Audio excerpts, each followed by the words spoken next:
Assalamualaikum warahmatullahi wabarakatuh. Waalaikumsalam. Bagaimana kabarnya hari ini? Baik. Perkenalkan, nama saya Anastasia Tamuinya. Saya dari Universitas Indonesia Maju, jurusan Administrasi Rumah Sakit. Baik, materi saya hari ini tentang waspada demam berdarah. Ya, sebelumnya sudah ada yang tahu belum demam berdarah itu apa? Belum. Oke.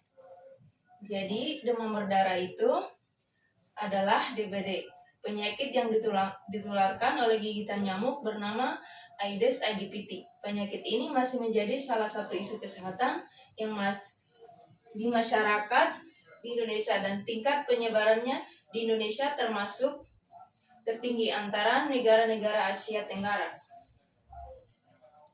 Nah, untuk penyebab DBD itu, DBD disebabkan oleh virus dengue yang ditularkan melalui gigitan nyamuk Aedes aegypti. Nyamuk ini berukuran kecil, berwarna hitam dengan garis putih dan pada kaki, dan aktif menggigit terutama pada pagi hingga sore hari.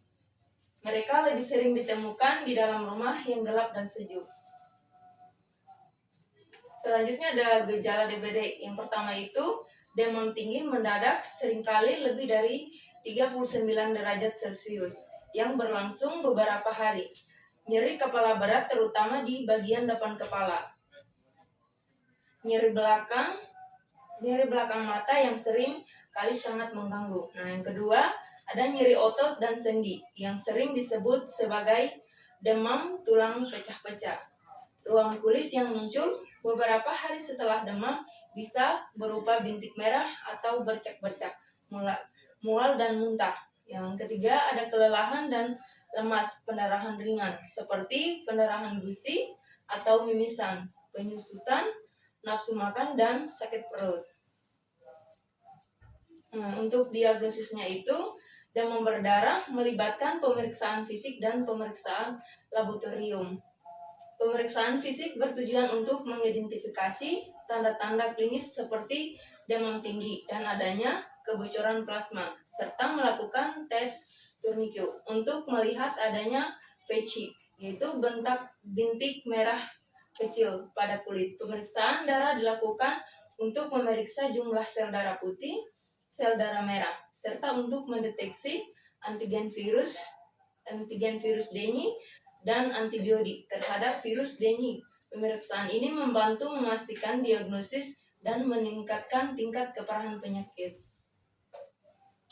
Nah, untuk pengobatannya itu, pengobatan DBD meliputi konsumsi banyak cairan intravena. Jika diperlukan, pasien juga disarankan untuk beristirahat total dan melakukan kompres pada tubuh untuk mengatasi demam.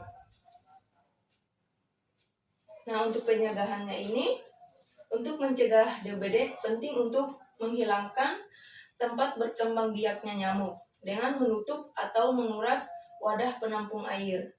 Menjaga kebersihan lingkungan dan menghindari genangan air juga sangat penting. Menggunakan kelambu atau obat nyamuk saat tidur, serta melakukan fogging untuk membunuh nyamuk dewasa dapat membantu mengurangi risiko.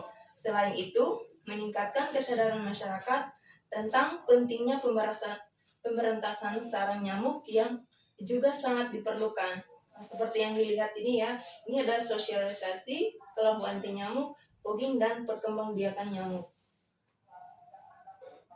Nah, ini ada sedikit ini, sayang keluarga, cegah demam berdarah.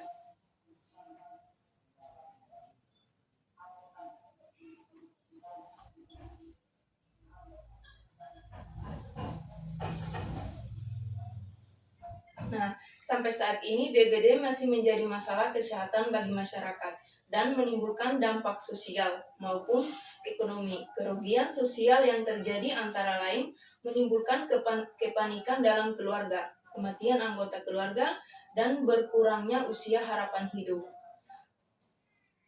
Masyarakat, dampak ekonomi langsung adalah biaya pengobatan yang cukup mahal, sedangkan dampak tidak langsung adalah kehilangan waktu kerja, biaya lain yang dikeluarkan selain pengobatan seperti transportasi dan akomodasi selama perawatan sakit. Nah, di sini ada waspada demam berdarah, cegah dengan 3M+. Jadi 3M+ itu yang pertama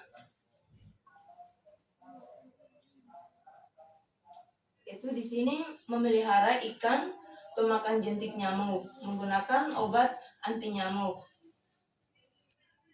Gotong royong membersihkan lingkungan, memberikan laporan pada penampungan air yang susah dikuras.